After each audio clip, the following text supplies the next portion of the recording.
សួស្តីម៉ាក់ទាំងអស់គ្នាជាពិសេសម៉ាក់ដែលកំពុងតែទងន់ហើយនឹងមានបំណងនៅក្នុងការបូមទឹកដោះស្តុកទុកទឹកដោះបង្កកសម្រាប់កូនយើង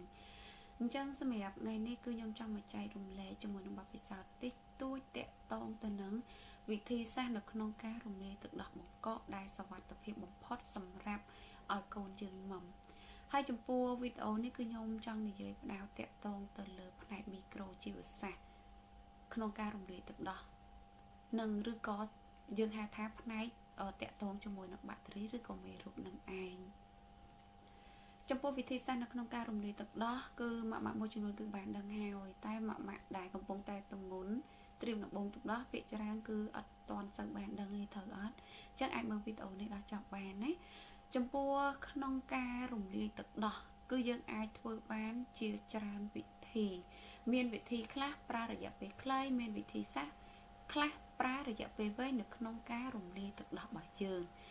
ប៉ុន្តែមានវិធីសាស្ត្រតែមួយទេដែលអាចនិយាយបានថាវាសុវត្ថិភាពជាងគេបំផុតអញ្ចឹងចូលមកដល់វិធីសាស្ត្រនៅក្នុងការរំលាយទឹកដោះវិធីសាស្ត្រទី1គឺយើងអាចដកចេញពីទូបង្កកយកមកដាក់ត្រាំជាមួយនឹងទឹកក្បាលរ៉ូម៉ាណេដែលយើងបើកដាក់ជាចាន់ដែកឬក៏ជាដាក់អីផ្សេងក៏បានដែរដើម្បីត្រាំរំលាយទឹកដោះហ្នឹងវិធីសាស្ត្រទី2គឺយើងអាច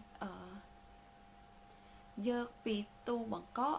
យកមករំលាយនៅក្នុងម៉ាស៊ីនកម្ដៅទឹកដោះបានព្រោះម៉ាស៊ីនកម្ដៅទឹកដោះមួយចំនួនគឺគេមានមុខងារនៅក្នុងការរំលាយទឹកដោះប៉ុន្តែចំពោះវិធីសាស្ត្រទី1និងវិធីសាស្ត្រទី2គឺម៉ាក់បន្ទាប់ពីការរំលាយហើយត្រូវឲ្យកូនមុំឲ្យអស់ក្នុងរយៈពេល2ម៉ោងណាបើសិនជា2ម៉ោងកូនយើងមុំមកដោះម៉ាក់ត្រូវចាក់ទឹកដោះនឹងចោលព្រោះហេតុអីនៅពេលដែលយើងយកទឹកដោះយកទៅបង្កក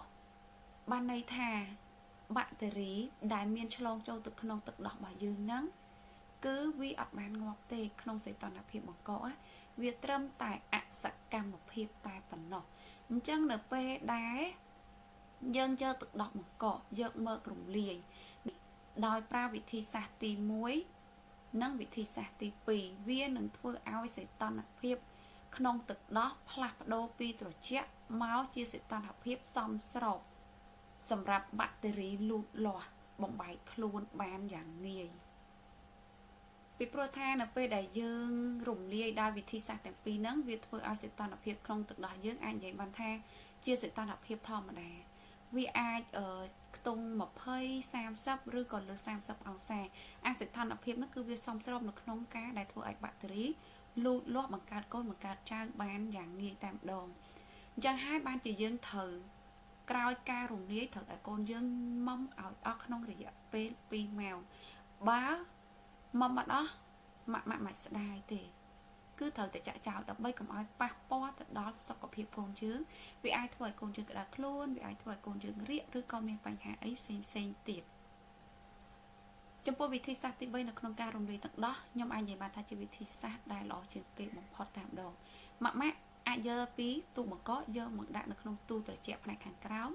ឬអាចដាក់នៅក្នុងធុងទឹកកកដែលមានទឹកកកច្រើនគ្រប់គ្រាន់នៅក្នុងការរំលាយទឹកដោះហ្នឹងប៉ុន្តែការប្រើប្រាស់វិធីសាស្ត្រមួយហ្នឹងគឺយើងប្រើរយៈពេលវែងនៅក្នុងការរំលាយទឹកដោះដើម្បីឲ្យរលាយសព្វល្អតែវាសុវត្ថិភាពជាងគេដោយសារពេលដែលយើងយកពីទូបង្កកដាក់នៅកន្លែងភាពត្រជាក់ខាងក្រោមអញ្ចឹងអាសីតុណ្ហភាពត្រជាក់ហ្នឹងគឺវានឹងចំណាយពេលវេលាយូរស្ថិតក្នុងទឹកដោះហ្នឹងយូរដែលវាធ្វើឲ្យកម្រិតត្រជាក់ហ្នឹងថយចុះម្ដងតិចគឺវានឹងធ្វើឲ្យបាក់តេរីដែលមាននៅក្នុងទឹកដោះរបស់យើងហ្នឹងវានឹងត្រូវប្រើពេលវេលាក្នុងរយៈពេលវែងដូចគ្នាដើម្បីអាចលូតលាស់បំបែកខ្លួនបានប៉ុន្តែទោះបីជាវិធីសាស្ត្រនេះជាវិធីសាស្ត្រដែលល្អជាងគេបំផុតក៏ដោយប៉ុន្តែម៉ាក់ត្រូវដឹងថាបន្ទាប់ពីទឹកដោះយើងរលាយសព្វអស់ហើយគឺយើងអាចទុកបានត្រឹមតែរយៈពេល24ម៉ោងទេក្រោយ24ម៉ោងគឺយើងត្រូវតែចាក់ចោលដូចគ្នាគាត់ថាវាសុវត្ថិភាពដោយបានប្រើរយៈពេលយូរនៅក្នុងការស្តុកទុកហើយមួយទៀតខ្ញុំខ្លាចម៉ាក់ឆ្ងល់ថាហេតុអីក្នុងទឹកដោះរបស់យើងគឺវាអាចមានបាក់តេរីឆ្លងចូល កន្លែងនេះគឺវាតកតងទៅនឹងការដែលយើងធ្វើអនាម័យសម្ភារៈបូមទឹកដោះរបស់យើង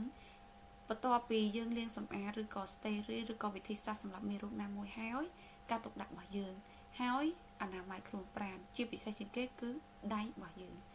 ថាតើពេលដែល